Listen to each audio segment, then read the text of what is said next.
परिवर्तनी एकादशी, जिसे जयंती एकादशी के नाम से भी जाना जाता है, भाद्रपद मास के शुक्ल पक्ष की एकादशी को यह एकादशी मनाई जाती है।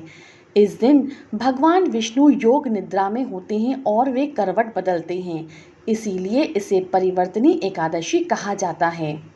आइए अब जानते हैं कि व्रत की पौराणिक कथा क्या है। प्राचीन समय की बात है, धर्मराज युधिष्ठिर ने भगवान श्री कृष्ण से निवेदन किया है, प्रभु कृपया भाद्रपद शुक्ल एकादशी का महत्व, व्रत विधि और कथा विस्तार से बताइए। तब भगवान श्री कृष्ण बोले, हे युधिष्ठिर, भाद्रपद मास की शुक्ल पक्ष की यह एकादशी परम पुण्यदायिनी है। इसे जयंती एकादशी और परिवर्तनी एकादशी कहा जाता है। इस दिन भगवान विष्णु शेषनाग की शैया पर सोते हुए करवट बदलते हैं। इस दिन भगवान वामन अवतार में पूजे जाते हैं। इस दिन व्रत, उपवास, पूजा करने से सभी पाप नष्ट हो जाते हैं और मोक्ष की प्राप्ति होती है।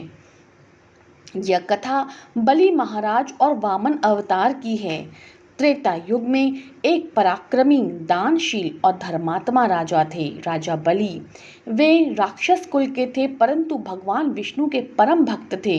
उन्होंने अपनी तपस्या और पराक्रम से स्वर्ग लोक तक जीत लिया और देवताओं को वहां से निकाल दिया।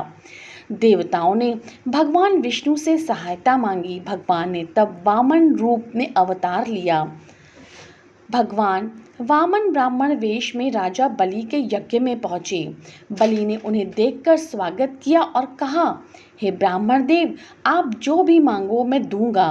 वामन जी बोले, हे दानवीर, मुझे तो केवल 3 पग भूमि चाहिए। बलि ने मुस्कुराकर स्वीकार किया। तभी भगवान वामन ने अपना विराट रूप धारण किया। एक पग में संपूर्ण पृथ्वी को नाप लिया, दूसरे पग में आकाश, पाताल और स्वर्गलोक को। अब तीसरा पग रखने को कुछ नहीं बचा। राजा बलि ने भगवान के चरणों में अपना सिर आगे कर दिया। भगवान विष्णु बलि के इस दान से अत्यधिक प्रसन्न हुए। उन्होंने बलि को सुतल लोक में स्थान दिया, जो स्वर्ग से भी श्रेष्ठ है। साथ ही भगवान विष्णु ने वचन दिया कि मैं स्वयं तुम्हारे लोक में रहूंगा और तुम्हारी रक्षा करूंगा।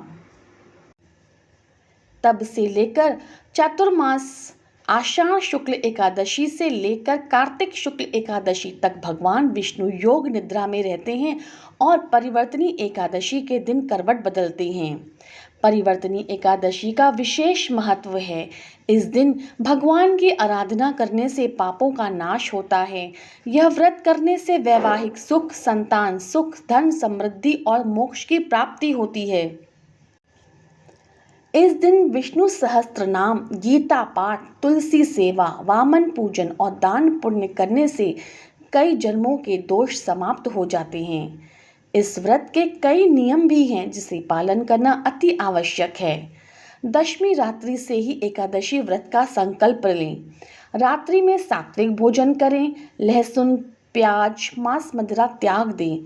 एकादशी के दिन व्रत रखें, फलाहार या निर्जल व्रत करें। भगवान विष्णु की प्रतिमा पर पीले पुष्प, तुलसी, घी का दीपक अर्पित करें। वामन भगवान की पूजा करें। ओम नमो भगवते वासुदेवाय का जाप करें। रात्रि में भगवान का भजन कीर्तन करें और जागरण करें। द्वादशी के दिन ब्राह्मण या जरूरतमंदों को अन्न, वस्त्र, दक्षिणा देकर व्रत पूर्ण करें। इस दिन तुलसी दल, पीला वस्त्र, गाय का दान और व्रत का पुण्य कई जन्मों के पापों को समाप्त कर देता है। परिवर्तनी एकादशी का व्रत करने से हजारों वर्षों की तपस्या के बराबर फल प्राप्त होता है। यह व्रत भक्ति और भगवान के बीच निष्काम भक्ति और पूर्ण समर्पण की अमर गाथा है। भगवान विष्णु की कृपा पाने के लिए इस दिन श्रद्धा से व्रत और पूजन करना चाहिए।